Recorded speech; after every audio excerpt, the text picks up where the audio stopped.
नमस्कार दोस्तों, स्वागत है आप सभी का मेरे यूट्यूब चैनल में। तो दोस्तों आज की जो वीडियो रहेगी वो रहेगी भारत की राष्ट्रीय आय से संबंधित कुछ महत्वपूर्ण प्रश्नों पर आज हम बात करेंगे। और परीक्षा की दृष्टि से जो है काफ़ी इम्पोर्टेंट रहेंगे ये क्वेश्चन। आगामी जितने भी एग्ज़ाम हैं आपके, सारे एग्ज़ामों के लिए इम्पोर्टेंट आज का सेशन रहेगा। चलिए टाइम वेस्ट न करते हुए स्टार्ट करते हैं आज की वीडियो। और आज का ये रिवीजन क्लास है जिसमें हम भारत की राष्ट्रीय आय से संबंधित कुछ महत्वपूर्ण तथ्यों पर बात करेंगे। चलिए स्टार्ट करते हैं आज की वीडियो। तो आज की वीडियो का पहला क्वेश्चन है दोस्तों, जो भारत की राष्ट्रीय आय में सर्वाधिक योगदान किस चीज़ का है, वो है आपका विनिर्माण क्षेत्र का। ठीक, भारत की पहला क्वेश्चन है, भारत की राष्ट्रीय आय में सर्वाधिक योगदान है किसका है, विनिर्माण क्षेत्र का। तो दोस्तों अगर राष्ट्रीय आय से कोई क्वेश्चन पूछा जाता है तो इसमें से जरूर आएगा।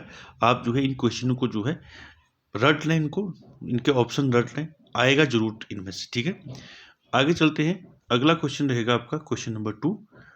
क्वेश्चन नंबर 2 है आपका, भारत में राष्ट्रीय आय का मुख्य स्रोत है आपका इन 4 ऑप्शनों में जो है कृषि, सेवा, उद्योग और व्यापार। तो इसमें कृषि क्षेत्र जो है भारत की राष्ट्रीय आय का प्रमुख स्रोत है। ठीक, आगे चलते हैं क्वेश्चन नंबर 3। क्वेश्चन नंबर 3 क्या रहेगा, देखिए योजना काल में राष्ट्रीय आय में किस क्षेत्र का योगदान घटा है, वो है कृषि का योगदान घटा है। ठीक, उसके बाद देखिए अगला क्या है, देखिए क्वेश्चन नंबर 4, वर्तमान में भारत की राष्ट्रीय आय में किस क्षेत्र का सर्वाधिक योगदान है। तो राष्ट्रीय आय में सर्वाधिक योगदान तो कृषि का आपने पढ़ा पहले, ठीक है, लेकिन पूछ रहा है यहाँ पर वर्तमान में, क्योंकि वर्तमान अभी जो है सर्वाधिक योगदान रहा है आपका सेवाएं जो है इसका। ठीक, आगे देखिए अगला क्वेश्चन है, जैसे जैसे अर्थव्यवस्था विकसित होती है राष्ट्रीय आय में तृतीय क्षेत्र का अंश जो है बढ़ता जाता है। ठीक है, इसको याद रखें, जैसे जैसे अर्थव्यवस्था विकसित होती है तो राष्ट्रीय आय में तृतीय क्षेत्र जो है उसका वो बढ़ते रहता है, आगे बढ़ता है वो। ठीक, तो यहाँ पर नीचे देखिए कुछ इंडेक्स दे रखे हैं आपके। तो नियोजन के आरंभ में 1951 यानी कि 1950-51 भारत के सकल घरेलू उत्पाद जीडीपी में प्राथमिक क्षेत्र और द्वितीयक क्षेत्र और तृतीयक क्षेत्र का योगदान, और 1993-94 की कीमतों पर क्रमशः आपका 59.2 प्राथमिक, 13.3 द्वितीयक क्षेत्र और 27.5% तृतीयक क्षेत्र का योगदान रहा है। और उसी के अनुसार आगे 2010-11 के दौरान ये परिवर्तित हो गया, क्या हो गया अब हो गया है प्राथमिक क्षेत्र 14.5 और द्वितीयक क्षेत्र आपका 27.8% और तृतीयक क्षेत्र आपका 57.7%। ठीक, आगे चलते हैं, इंपॉर्टेंट है अगला क्वेश्चन। देश में राष्ट्रीय न्यायाधीश NSS की स्थापना कब हुई थी, 1950 में हुई थी। ठीक, राष्ट्रीय न्यायाधीश की स्थापना। ठीक है, उसके बाद बहुत ही इंपॉर्टेंट है, कई बार परीक्षाओं में क्वेश्चन पूछा है, क्वेश्चन नंबर 8 जो है ये है, केंद्रीय सांख्यिकी संगठन CSO की स्थापना कब हुई, यानी कि जो केंद्रीय सांख्यिकी संगठन है इसकी स्थापना हुई 1951 में। ठीक, उसके बाद देखिए अगला क्वेश्चन नंबर 9 जो है, राष्ट्रीय आय क्या है। देखिए राष्ट्रीय आय का मतलब क्या है, उत्पादन लागत पर निवल राष्ट्रीय उत्पाद को हम क्या बोलते हैं, राष्ट्रीय आय बोलते हैं। ठीक, उसके बाद अगला भी इंपॉर्टेंट है, काफी कई बार पूछा है, भारत की राष्ट्रीय आय अनुमानित होती है, यानी कि भारतीय राष्ट्रीय आय को कौन अनुमानित करता है, वो है आपका केंद्रीय सांख्यिकी संगठन द्वारा। ठीक है, केंद्रीय सांख्यिकी संगठन जो है भारत की राष्ट्रीय आय का अनुमानित करता है। ठीक है, उसके बाद देखिए अगला क्वेश्चन है, निम्न में से किस राज्य की प्रति व्यक्ति आय सबसे अधिक है, तो वो है आपका गोवा राज्य। ठीक है, प्रति व्यक्ति आय सबसे ज्यादा है गोवा राज्य की। ठीक है, याद रखें। आगे देखिए क्वेश्चन नंबर 12 जो है, 12 क्या है, देखिए भारत में चालू मूल्यों पर प्रति व्यक्ति न्यूनतम आय वाला राज्य है आपका बिहार। ठीक है, चालू मूल्यों पर प्रति व्यक्ति। ठीक, उसके बाद देखिए अगला क्वेश्चन है, इंपॉर्टेंट है, 1867-68 में ईयर देख लें, भारत में प्रति व्यक्ति आय 20 रुपये थी। ठीक है, 1867-68 में भारत की प्रति व्यक्ति आय कितनी थी, 20 रुपये थी। यह सर्वप्रथम अभिनिश्चित किया, ये किसने सबसे पहले अभिनिश्चित किया, वो थे आपके दादा भाई नेहरू। ठीक, आगे चलते हैं, अगला क्वेश्चन क्या रहेगा आपका। देखिए अगला क्वेश्चन इंपॉर्टेंट है, ड्रेन का सिद्धांत, द थ्योरी ऑफ ड्रेन किसने प्रतिपादित किया, वो किया आपका दादा भाई नौरोजी ने। ठीक, इंपॉर्टेंट है। उसके बाद देखिए अगला, भारत में राष्ट्रीय आय की गणना में किस विधि का प्रयोग किया जाता है? राष्ट्रीय आय निकालने में किस विधि का उपयोग किया जाता है? एक तो किया जाता है आपका उत्पत्ति गणना विधि और दूसरा आपका आय विधि। ये दोनों जो है उपयुक्त, दोनों जो है आपके राइट आंसर है। ठीक, आगे चलते हैं। हिंदू वृद्धि दर, हिंदू वृद्धि दर किससे संबंधित है? ये है राष्ट्रीय आय से। ठीक, आगे चलते हैं। 1949 में गठित राष्ट्रीय आय समिति के अध्यक्ष कौन थे? यानी कि जो राष्ट्रीय आय समिति की स्थापना की गई थी, कब की गई थी? 1949 में की गई थी। उस समय अध्यक्ष कौन थे? पीसी महालनोबिस। ठीक, इंपॉर्टेंट है काफी। उसके बाद देखिए अगला, अगला है 18, स्वतंत्रता पूर्व भारत की राष्ट्रीय आय के संबंध में किसने अनुमान लगाए थे? वो थे आपके दादा भाई नौरोजी और सिराज। ठीक, यानी कि 1947 से पहले। ठीक, उसके बाद आगे चलते हैं। अगला क्वेश्चन है 19, स्वतंत्रता के पश्चात देश की राष्ट्रीय आय का अनुमान लगाने के लिए भारत ने राष्ट्रीय आय समिति की स्थापना की। तो राष्ट्रीय आय समिति की स्थापना कब की? अभी आया था आपका 4 अगस्त 1949 को राष्ट्रीय आय समिति की स्थापना की, जिसके अध्यक्ष कौन थे? महालनोबिस। ठीक, कौन थे? आपके पीसी महालनोबिस। ठीक है, महालनोबिस। ठीक है, 19, इसको याद रख कर लेना आप लोग, इंपॉर्टेंट भी रहेगा आपका। पीसी महालनोबिस जो थे, राष्ट्रीय आय समिति की जो स्थापना हुई थी 1949 में, इंपॉर्टेंट है इसलिए बता रहा हूँ, काफी जो है पूछा जा सकता है क्वेश्चन। तो ये दो क्वेश्चन बन सकते हैं। एक तो पूछ सकता है कि राष्ट्रीय आय समिति की स्थापना कब हुई? वो हुई 1949 में, और उसके अध्यक्ष कौन थे पूछ सकता है? पीसी महालनोबिस। ठीक, इसको नोट कर लेना। आगे चलते हैं 20 क्वेश्चन पर। स्वतंत्रता के बाद की समयावधि के लिए राष्ट्रीय आय अनुमानों को किस श्रृंखला के अंतर्गत रखा गया था?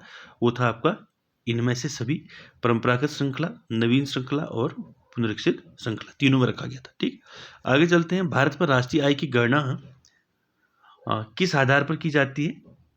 यानी कि किस आधार पर जो है भारतीय राष्ट्रीय आय की गणना की जाती है? एक तो की जाती है चालू मूल्यों के आधार पर और दूसरा स्थिर मूल्यों के आधार पर। ठीक है, ये दोनों जो है आपके सही है। ठीक, तो आंसर सी आपका राइट हो जाएगा। ठीक, आगे चलते हैं। वर्तमान में राष्ट्रीय आय समकों की गणना किस आधार वर्ष की जा रही है? तो वो है आपका 2004-5 के आधार पर। ठीक, उसके बाद अगला देखिए, भारत में राष्ट्रीय आय की सही संगणना में आने वाली एक कठिनाई है, यानी कि राष्ट्रीय आय की गणना करने में कौन सी कठिनाई है? वो है आपकी अमौद्रिक क्षेत्र का अस्तित्व। ठीक, आगे चलते हैं क्वेश्चन नंबर 24 पर। भारत में राष्ट्रीय आय की सही संगणना में कौन सी समस्या सामने नहीं आती है? कह रहा है। ठीक है, क्या नहीं आती है? पर्याप्त एवं सही सांख्यिकी विधियों की कमी, ये नहीं आती है। ठीक, आगे चलते हैं। इंपॉर्टेंट है काफी, मोस्ट इंपॉर्टेंट कर लें इसको। भारत में राष्ट्रीय आय का आकलन सबसे पहले किसने किया था? वो थे आपके दादा भाई नौरोजी। ठीक, अगला देखिए, भारत में राष्ट्रीय आय समकों का आकलन किसके द्वारा किया जाता है? वो केंद्रीय सांख्यिकी संगठन, मैंने बता दिया राष्ट्रीय आय की गणना आपका। ठीक, केंद्रीय सांख्यिकी संगठन। ठीक है, इसकी स्थापना कब हुई थी? 1951। आगे चलते हैं। अगला क्वेश्चन है, भारत की राष्ट्रीय आय में सर्वाधिक योगदान किसका है? वो है आपका तृतीयक क्षेत्र। ठीक, प्राथमिक, द्वितीयक और तृतीयक क्षेत्र मैंने बताया था आपको, तो सबसे ज्यादा योगदान तृतीयक क्षेत्र का रहता है। ठीक, आगे देखते हैं। भारत की राष्ट्रीय आय में किस क्षेत्र का सबसे कम योगदान रहता है? वो है आपका द्वितीयक क्षेत्र। ठीक, आगे चलते हैं 29 पर। 29 है, भारत में राष्ट्रीय आय का आकलन करने के लिए उत्तरदायी सरकारी एजेंसी कौन सी है? वो है केंद्रीय सांख्यिकी संगठन जो है, यही जो है राष्ट्रीय आय का भारत में आकलन करता है। ठीक, इसको नोट कर ला। आगे चलते हैं। अगला क्वेश्चन है, निम्नलिखित में से आर्थिक विकास की बेहतर माप कौन सी है? वो है प्रति व्यक्ति आय। ठीक, उसके बाद अगला भी इंपॉर्टेंट है, देश के लिए राष्ट्रीय आय का पहला अनुमान किसने तैयार किया था? आपको पता है, दादा भाई नौरोजी। आगे चलते हैं 32, निम्नलिखित में से किसको राष्ट्रीय आय में शामिल नहीं किया जाता है? वो है आपका लॉटरी जीतना जो है, ये राष्ट्रीय आय में काउंट नहीं होता है। ठीक, आगे देखते हैं 33, प्रति व्यक्ति आय निकालने के लिए राष्ट्रीय आय को भाग दिया जाता है किसके साथ? देश की कुल जनसंख्या के साथ भाग दिया जाता है। ठीक है, आगे चलते हैं। अगला क्वेश्चन है, भारत की राष्ट्रीय आय के बारे में कौन सा कथन सही है?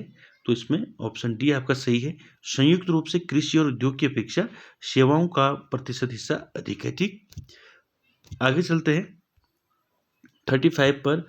अमीरों की तुलना में गरीब बचत करते हैं अपनी आय के अपेक्षाकृत छोटे हिस्से की। ठीक, आगे चलते हैं अगला क्वेश्चन। भारत के सकल घरेलू उत्पाद के नीचे दिए गए विभिन्न क्षेत्रों के योगदान का कौन सा एक सही ह्रासमान क्रम है? वो है आपका सेवा, उद्योग और कृषि। ठीक, आगे देखते हैं अगला क्वेश्चन है। भारत में स्थिर मूल्यों पर सकल घरेलू उत्पाद, मैंने बताया था आपका कि कौन से स्तर पर जो है आपका चालू और स्थिर स्तर पर जो मूल्यांकन होता है, उसमें जीडीपी के प्राकलन के लिए वर्तमान में आधार वर्ष उसका रखा गया है 1999-2000। ठीक, आगे देखिए निम्नलिखित में से कौन सा क्षेत्र भारत के सकल घरेलू उत्पाद जीडीपी को सर्वाधिक योगदान देता है? वो है आपका तृतीयक क्षेत्र। ठीक है, जो जीडीपी में सबसे ज्यादा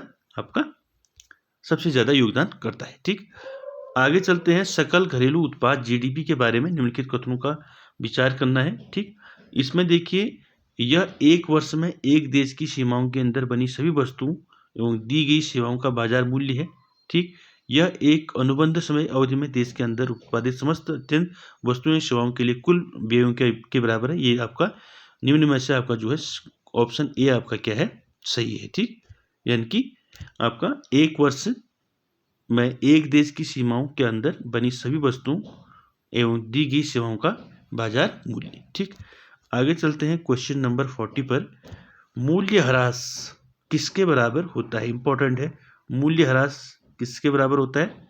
वो होता है सकल राष्ट्रीय उत्पाद और निवल राष्ट्रीय उत्पादन। ठीक, आगे चलते हैं 41 पर। निम्नलिखित में से कौन सी राष्ट्रीय आय के मापन की विधि नहीं है? तो निवेश विधि नहीं है। ठीक है, बाकी मूल्यवर्धित आपका मूल्यवर्धित विधि है, आय विधि है, व्यय विधि है। ठीक, उसके बाद देखिए अगला क्वेश्चन है आपका निम्नलिखित में से कौन सी पद्धति राष्ट्रीय आय आकलन की पद्धति नहीं है? तो आपको उत्पाद पद्धति, आय पद्धति और व्यय पद्धति है, लेकिन मैट्रिक्स पद्धति नहीं है। ठीक, आगे चलते हैं। राष्ट्रीय आय निकालने के लिए एनएनपी में से किसे घटाया जाता है? तो अप्रत्यक्ष कर को घटाया जाता है। ठीक है, राष्ट्रीय आय। अभी मैं आपको उसका फॉर्मूला जैसे नीचे बताऊंगा। सकल राष्ट्रीय उत्पाद कैसे निकालते हैं, प्रति व्यक्ति आय क्या होती है। ठीक, आगे चलते हैं। अगला क्वेश्चन है आपका जीएनपी से एनएनपी निकालने के लिए निम्न में से किसको घटाया जाता है? तो इसको ह्रास को घटाया जाता है उसमें। ठीक, अब देखिए प्रति व्यक्ति आय कैसे निकालते हैं, इसका फॉर्मूला क्या है? प्रति व्यक्ति आय निकालने के लिए हमें क्या होना चाहिए? पहले सकल राष्ट्रीय उत्पाद को भागा देना पड़ेगा कुल जनसंख्या से। ठीक है, तभी आपका क्या निकलेगा? प्रति व्यक्ति आय निकलेगी। आगे चलते हैं 46 पर। 46 है किसी देश का निवल राष्ट्रीय उत्पाद एनएनपी होती है सकल घरेलू उत्पाद में मूल्य ह्रास भत्ते घटाकर। यानी कि सकल घरेलू जीडीपी में जो है जो मूल्य ह्रास है उसको घटा के अगर हम देखेंगे तो वो क्या निकलेगा? निवल राष्ट्रीय उत्पाद निकलेगा। ठीक, आगे चलते हैं 47 पर। आर्थिक विकास का सर्वोत्तम सूचकांक उपलब्ध कराया जाता है, वो है आपका ऑप्शन क्या रहेगा इसमें? आंसर क्या रहेगा? देखिए वर्ष प्रति वर्ष प्रति व्यक्ति वास्तविक आय में वृद्धि द्वारा, वर्तमान कीमतों पर राष्ट्रीय आय में वृद्धि द्वारा, बचत अनुपात में वृद्धि द्वारा, यानी कि भुगतान संतुलन की स्थिति में सुधार द्वारा। यानी कि आर्थिक विकास का सर्वोत्तम सूचकांक उपलब्ध कराता है आपका वर्तमान कीमतों पर राष्ट्रीय आय में वृद्धि द्वारा। ठीक, आगे चलते हैं। अगला क्वेश्चन है 48। बढ़ती हुई प्रति व्यक्ति आय एक बेहतर कल्याण की घोतक होगी यदि इनकी साथ हो क्या हो? इनकी गरीबों के पक्ष में परिवर्तित आय वितरण। ठीक, उसके बाद देखिए अगला इंपॉर्टेंट है 49। अंतर्राष्ट्रीय समुद्र पानी में भारतीय मछुआरों द्वारा पकड़ी गई मछलियों निम्नलिखित में से किसकी जीडीपी का हिस्सा है? ये भारत की। ठीक, आगे देखिए अगला क्वेश्चन है 50। आय विधि से राष्ट्रीय आय का आकलन करते समय निम्नलिखित में से किसको शामिल नहीं किया जाता है? तो अवितरित आय को इसमें शामिल नहीं किया जाता। ठीक है, आगे चलते हैं। राष्ट्रीय आय अनुमान की गणना करते समय निम्न में से किसको ध्यान में रखना अपेक्षित होता है? वो है निर्यात मूल्य को जोड़ा जाना और आयात मूल्य को घटाया जाना। ठीक, जब हम राष्ट्रीय आय की का अनुमान करते हैं या उनकी गणना करते हैं।